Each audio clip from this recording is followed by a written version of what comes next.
Good morning everyone, and welcome again to Ball Family Gardens. This morning I've been at my home garden in Grand Falls where I dug up these lovely sedum to bring to the farm to transplant. So today's video is all about sedum. Let me just sit you guys up here so we can have a little chat. So I've been growing and selling plants now for the last couple years, and lots of people have said to me, oh, I already got sedum in my garden, and which is wonderful. But I want to talk to you about what sedum is all about. So sedum is a long-lived perennial which loves dry conditions, and it loves full sun, and it likes poor soil. And also I'm going to teach you guys how to divide your sedum. So I'm going to bring this one up here. So I've had a number of people say to me, my sedum is flopping over. So that can be because of a number of reasons.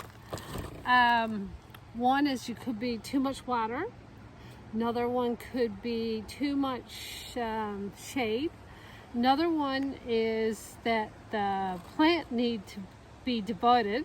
It's got too clustered and it just tends to flop when it gets too congested. So I just want to show you how to divide your sedum. So let me so right now we have the sedum, which we're gonna just cut in half.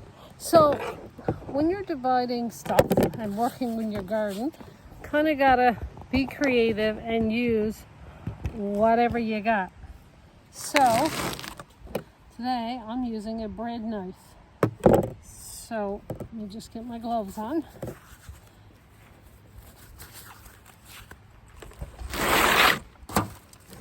And sedum is, like I say, it's a workhorse in the garden.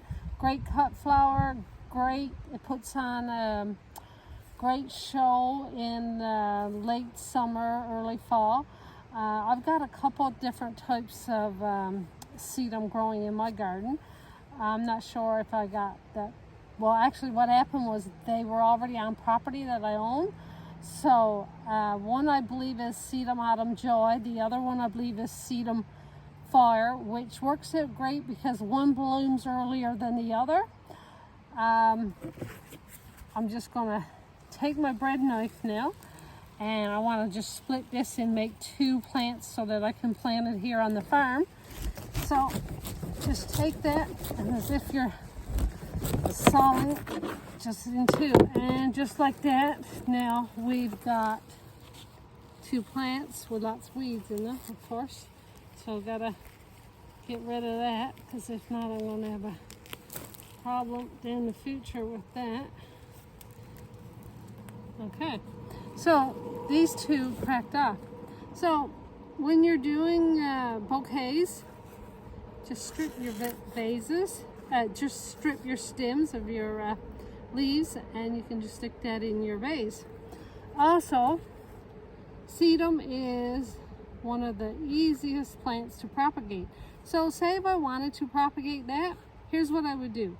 First of all, I would pluck off this flower, then I would strip probably down to 3 stems. Then I would just cut that stem and I'd stick that in the ground, and voila, in no time these will root and you'll have new plants. So that's all I got to say today about growing sedum. So I hope you guys like them, and I will have some sedum plants next year to sell. Take care, guys.